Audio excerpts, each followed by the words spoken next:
Hello, everyone. This is Liz. Happy Monday, and I'm here with another Director Day video. Today, we're going to be talking about a director that might not be as well known as some of the other guys I've talked about, but still, I think has a filmography that is well worth looking into, and that is Sam Fuller. He is um, named as an inspiration by many people, I think most notably Quentin Tarantino, and he has directed a number of great and, in many cases, controversial figures.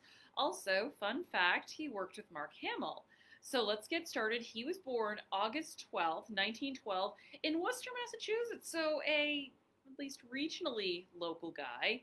He was from a Jewish family, but when they immigrated over, the names changed from Rabinovich to Fuller. So, but he always kind of had that identity pretty close to his chest. His father died when he was 11 years old, and after that, his family moved to New York. And he started working in journalism at a very young age. He actually started working the crime beat at the age of 17, and he became sort of a crime reporter. And to make ends meet, he also wrote pulp novels and stories and made his way into Hollywood. In many cases, working uncredited screen stuff on film, so usually doing screen doctoring, not writing an entire screenplay, but his first writing credit is 1936 Hats Off. So World War II rolls around and he does enlist in the U.S. Army. He saw war in Belgium, Czechoslovakia, and this was probably one of the most impactful events in his life and something that we are going to see in another film of his. He was present at the liberation of Falkenau and actually shot footage. And while he was in the Army, he received a Bronze Star, Silver Star, and a Purple Heart. But his war experience never really left him. And I think it kind of shaped how he viewed the world in many ways. And another thing that shaped that was being a minority. And so comes back to Hollywood, and his first feature is I Shot Jesse James in 1949. I don't know if it was about the coward Robert Ford. Sorry, I had to make that joke. One of his first big films, you'll find this one in the Criterion Collection, is Pickup on South Street, 1953, which is more of a crime neo-noir drama rather than a Western. But Sam Fuller was definitely a work-for-hire director. He shot war movies like The Steel Helmet, Hell and High Water. He did neo-noir like Underworld USA. He shot pulp movies like The Crimson Kimono. He kind of made his way around, and he didn't really seem to have too much of a point of view. And then, in 1963, Shock Corridor comes out, and that is considered to be his greatest work. So Shock Corridor is about a man who decides to go undercover at a mental institution, and there he finds a number of sick people. One of them is a black man who has been he is so used to hearing slurs and so used to experiencing racism, he now thinks that he is a Klansman and starts shouting white supremacist propaganda. He also meets an atomic scientist who has regressed to a 5-year-old out of guilt for working on the atomic bomb. And so in this film, he lays out what he considers to be many of the ills of this country. Racism, bigotry. I think he probably had I don't know if he's talked at length about how he felt about the bomb, but there were a lot of people who did work on the atomic bomb who were horrified once they saw what it could really do.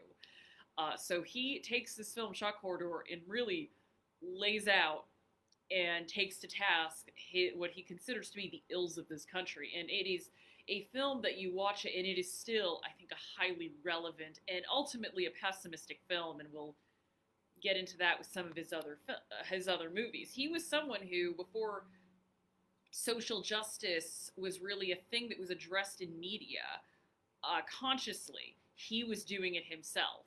He was doing it in his films, and it wasn't incredibly subtle, but he was someone who I don't think really liked subtlety. His immediate follow-up to that is The Naked Kiss, which is a noir film about a former sex worker trying to assimilate into suburbia and the difficulties that come with that. And again, it's one of those I look at it now, I'm like, how is this made in 1964? I don't even know if this could be made today. But Sam Fuller was a risk taker, and he unfortunately, though, the risks kind of backfired because these were very polarizing and controversial films. So he kind of went back to doing less social political films. He did in 1969 this Mexican American co-production called Shark, and he took a good amount of the 70s off. He wrote a few films and he directed some television, but after 1973, he did not direct another movie for 7 years, and he came back to direct a war film called The Big Red One, which, if you have never seen it, I would recommend it. It's one of the best World War II movies I think people haven't seen. And you watch this, and you get the sense, especially after hearing what he experienced in World War II, that a lot of this is based on his experience, and there is one character in there who I think is really based on him. There's actually a scene where they view a liberated camp and they see what happens, and you get the sense that one of the actions one of the characters takes is something that perhaps either he did or he wishes he could have done. The downside of The Big Red One is in 1980 it was heavily edited by the studios, and Fuller was not very happy with the result of that. But and he did get to finally cobble together his version of the film, and it was released. And I think they're both really good, but that is something that we saw a lot with studios, and thankfully, we see it still in, I would say, like Marvel MCU productions, but in terms of the independent film circuit or studios like A24, directors are given complete creative control. And he follows Big Red One up with arguably his most, I don't even think arguably, definitely his most controversial film, White Dog. So White Dog stars Christy McNichol, and I believe her only real lead role, as an actress who adopts a dog, this beautiful wolf-like white dog. He saves her, he protects her home, but then she realizes she takes the dog on set, and the dog attacks a black coworker. And she starts to realize this dog has been trained to attack black people. And what follows is a searing look and a fairly pessimistic look at racism. Ultimately, it's this idea of it is something that is learned, but once you learn it, you can't really undo it. It's a poison that is still in you. And this was, a lot of people got mad at this movie. It was considered to be a racist film before it was even made, released, which I don't know how you can make that assertion if you haven't seen it, especially if you've seen it. And it ended up only making, I believe, $45,000 in the US. It was released in other countries like France, where it got a somewhat better reception, but the reputation that this movie had during production, and people never gave it a chance. Luckily, in 2008, the Criterion Collection did re-release this film, and a lot of people gave it a second look. I know Roger Ebert was someone where, when the film got its Criterion re-release, was very supportive of this film. And unfortunately, as with Shock Corridor and The Naked Kiss, White Dog really did not help his career. Like, he is an example of someone where he truly makes films that are close to his heart, and they end up just destroying him. In his final films in 1990, Madonna and the Dragon, kind of a throwback to his pulp roots, and he dies October 30th in 1997. And, so why is he important? Well, as I said, I think he is a filmmaker who obviously had a point of view, and he was very frank with his point of view. And a lot of people think that that came from his time as a news reporter. He didn't dress everything up in flowery language. His whole mindset was, look, you got to get the story out there. And also, writing pulp, you can be fairly straightforward in that, and that translates to his filmmaking. But I think he is an example of how directors for hire and people who work in kind of B movies can become great, well-renowned directors. Jonathan Demme is a great example of that, but, unlike Jonathan Demme, unfortunately, when Sam Fuller spoke his mind, it was too much for people to hear. And I think his films like Shock Corridor and White Dog they're still controversial now because of how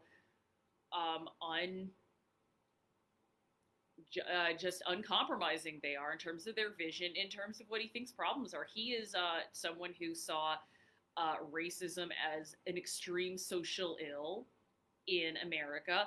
And he's also someone where, if you look at his war films, he didn't, especially something like The Big Red One, he didn't quite see that as, this great experience. He saw that as, this is something that is going to emotionally and mentally stay with you for the rest of your life. And we were having a lot of films like that about that point, but still kind of a taboo topic at the time. But again, he is someone who, thankfully, time has kind of proven him right in terms of his films being good and him being a talented filmmaker. And he has influenced a number of filmmakers today. Again, Quentin Tarantino is like, I'm a huge fan of his. Sam Peckinpah was a fan. So if you don't know who Sam Peckinpah is, he directed Straw Dogs. But he is still someone, if you ask about great American directors or American directors who had extremely unique visions, Sam Fuller really doesn't get mentioned too much in mainstream circles. If you were to go into like a film circle, of course you'll hear him. But I would just love it if more people checked him out. So where to start? I would say watch Shock Corridor and The Naked Kiss. Those are two fairly available.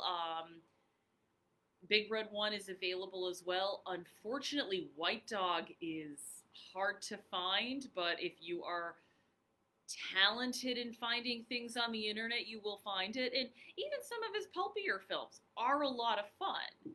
And I think that's a good message, where you can make stuff that isn't technically high art and still be a great director. We see that with directors like Taika Waititi and Thor.